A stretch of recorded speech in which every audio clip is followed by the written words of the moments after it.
Hey kid, don't ever let them get inside your head.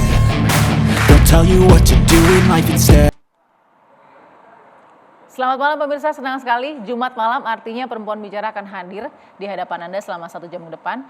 Dan tadi kalau sudah sedikit dibaca ya judulnya, cuti melahirkan 6 bulan ini berkah atau bumerang? Nah, saya nggak ada setting-settingan nih ya, mengundang para pakar yang ada di malam hari ini, harus dari lubuk hati paling dalam ya, sesuai dengan tupoksi masing-masing. Saya akan perkenalkan dulu, ada Ibu Irma Suryani Caniago, anggota Komisi DPR ini, yang kemudian sudah banyak sekali nih Bu Irma memberikan pandangannya di meja Perempuan Bicara. Apa kabar Bu Irma?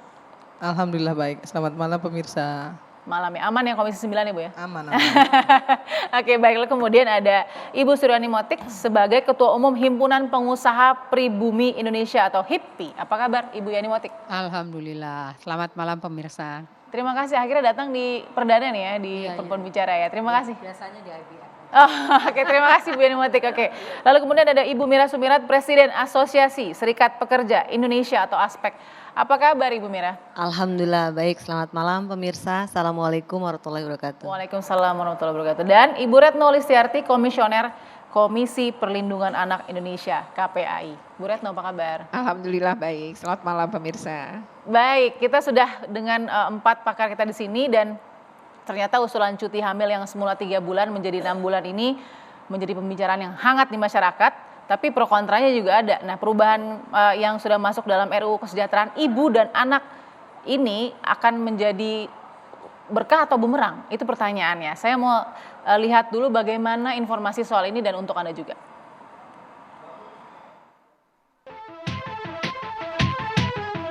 Rencana kebijakan cuti 6 bulan bagi ibu melahirkan di Rancangan Undang-Undang Kesejahteraan Ibu dan Anak menjadi kabar gembira bagi pekerja perempuan.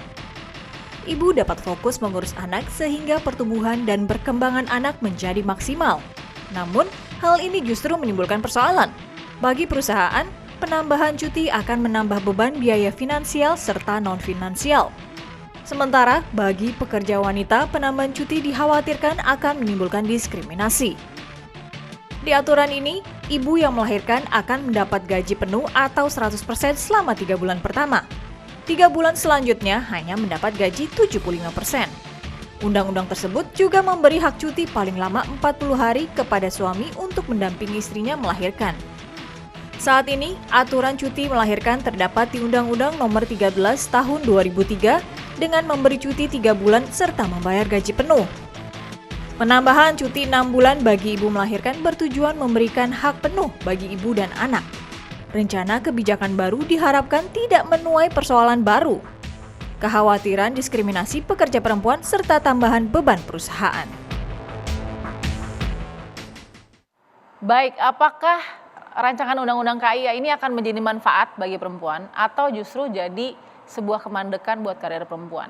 Saya mau tanya dulu dari kacamatanya Bu Mira nih sebagai Presiden dari ASPEK. Gimana Bu Mira mendengar informasi ini, berkah atau bumerang ya sebenarnya? Iya, yang pertama sebelum saya menyampaikan berkah atau bumerang, ada beberapa hal-hal yang harus saya sampaikan dari ide atau juga inisiatif terkait dengan rencana cuti melahirkan dari 3 bulan, yaitu 1 bulan sebelum, 1 bulan setelah melahirkan menjadi 6 bulan.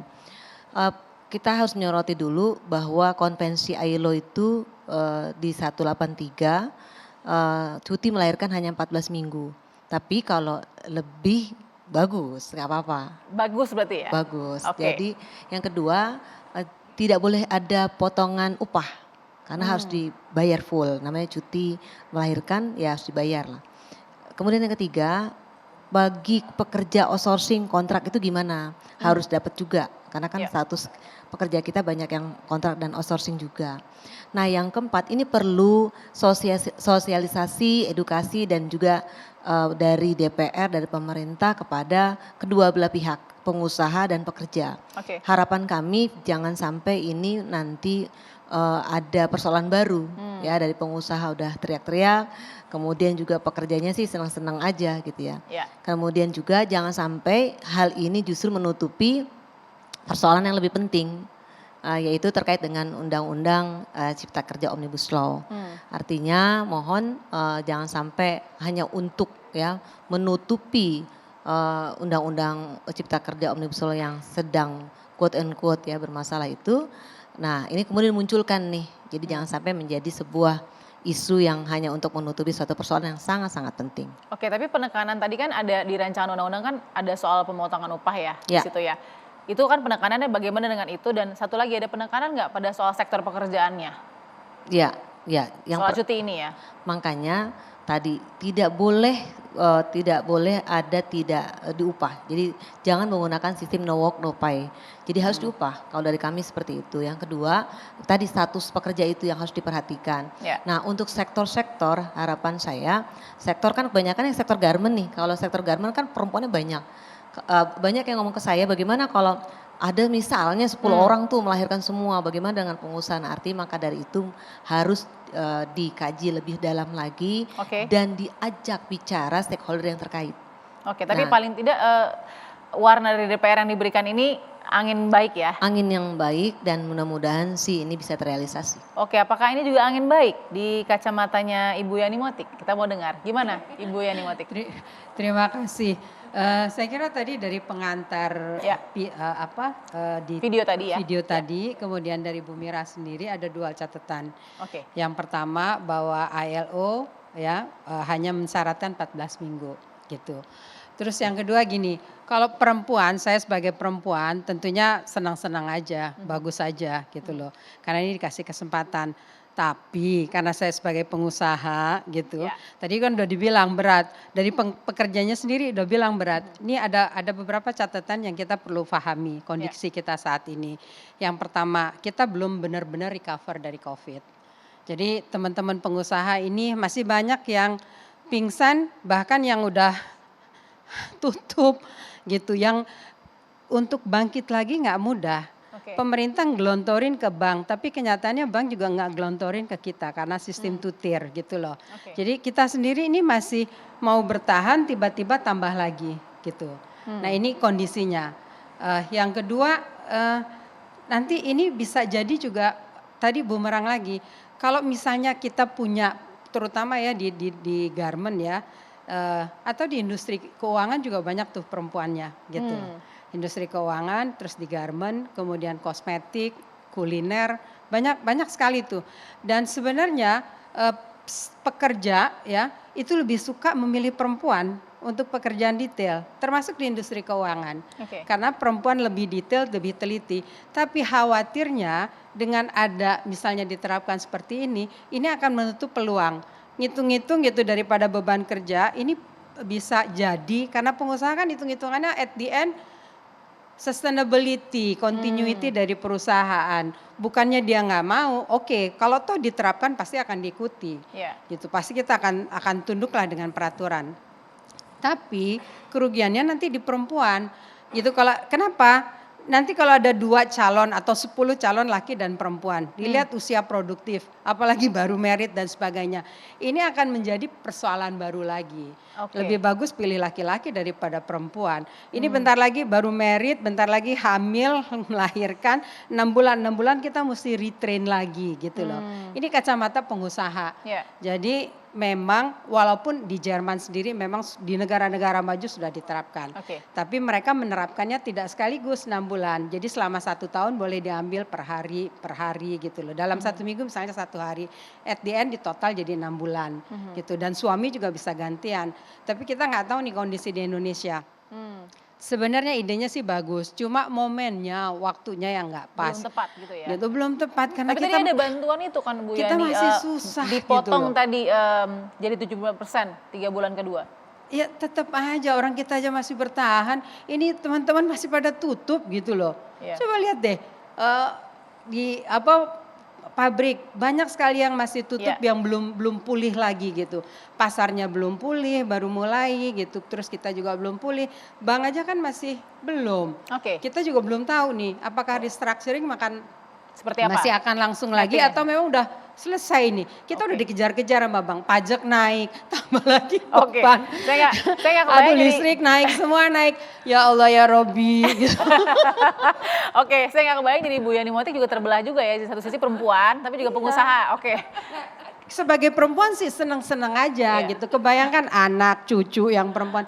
Tapi sebagai pengusaha, kalau perusahaannya hidup terus mau kerja di mana gitu kan. Akhirnya gitu loh. Iya, Jadi iya. be realistis Kalau lah perusahaannya gitu. mati maksudnya? Iya perusahaannya mati. Iya, iya. Perusahaannya mau mati terus mau kerja di mana? Oke. Siapa yang mau ngasih gitu Oke, loh. sambil kita lihat ya ada soal cuti 6 bulan nih sebelum saya ke Ibu Irma dan Bu Retno. Kita lihat dulu.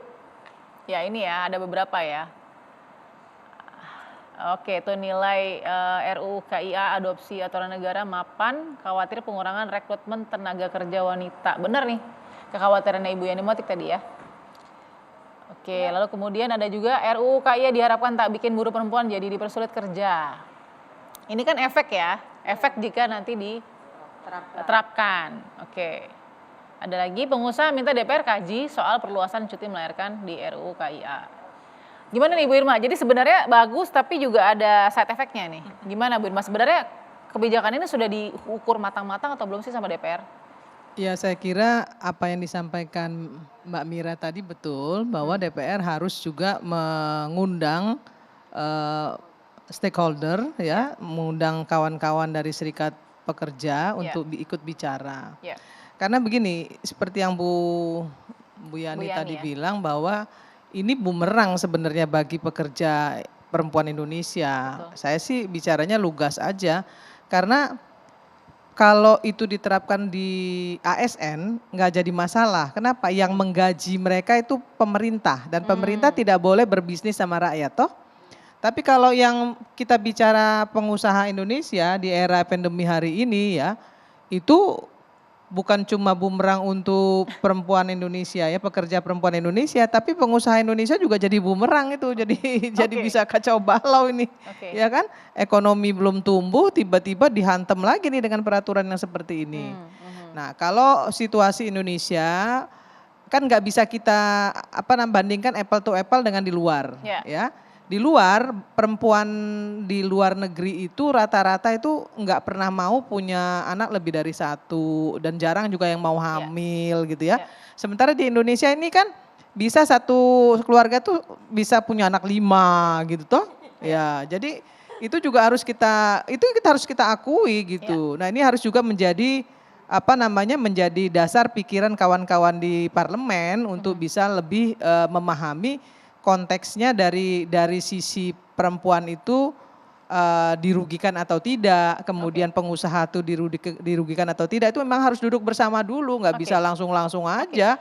Karena ini bumerang ini bagi pengusaha dan bagi pekerja Indonesia, pekerja perempuan Indonesia itu sendiri akan jadi bumerang. Benar Mbak Irma, ditambah lagi tadi yang Mbak Irma udah bilang, kita ini punya kecenderungan ada yang 5, 6 dan budaya kita juga kan masih extended family, kita masih ada ibu gitu. Kalau di luar negeri kan memang sudah nuclear family, ayah dan ibu sudah, jadi sehingga perlu ada. Kita masih ada saudara-saudara yang bantu.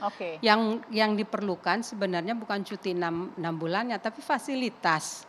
Kalau ditentukan fasilitas di pabrik buat nursery, buat menyusui. Kalau misalnya perusahaan suruh kasih tambahan vitamin itu pasti perusahaan lebih senang, lebih oke, terbuka, nerima gitu untuk kesehatan. Karena di pandemi kita sudah lakukan tambah vitamin dan sebagainya buat pegawai. Oke, saya akan lanjutkan lagi. Tadi kalau dari Ibu Irma saya ambil sedikit ya. Ini intinya nggak semua sektor pekerjaan bisa menerapkan cuti 6 bulan. Tapi setuju ada, tapi tidak semua sektor. Iya, pasti akan terjadi diskriminasi kalau tidak didukung dengan regulasi baru ya, regulasi pendukungnya. Artinya begini, undang-undang ini harus didukung dengan regulasi yang lain yang mengharuskan pengusaha untuk bisa menerima undang-undang ini gitu ya. Nah, ini kan menjadi masalah bagi kawan-kawan pengusaha gitu. Makanya saya bilang tadi DPR, memang ini inisiatif DPR, tapi kan juga pemerintah nanti kan menjadi salah satu bagian yang juga ikut membedah undang-undang ini gitu. Nah, ini yang nanti juga akan difikirkan oleh pemerintah. Setuju atau tidak setuju. Kita kaji lebih dalam nanti dengan Bu Retno juga ya, perspektif seperti apa. Sesaat lagi tetap di Perempuan Bicara.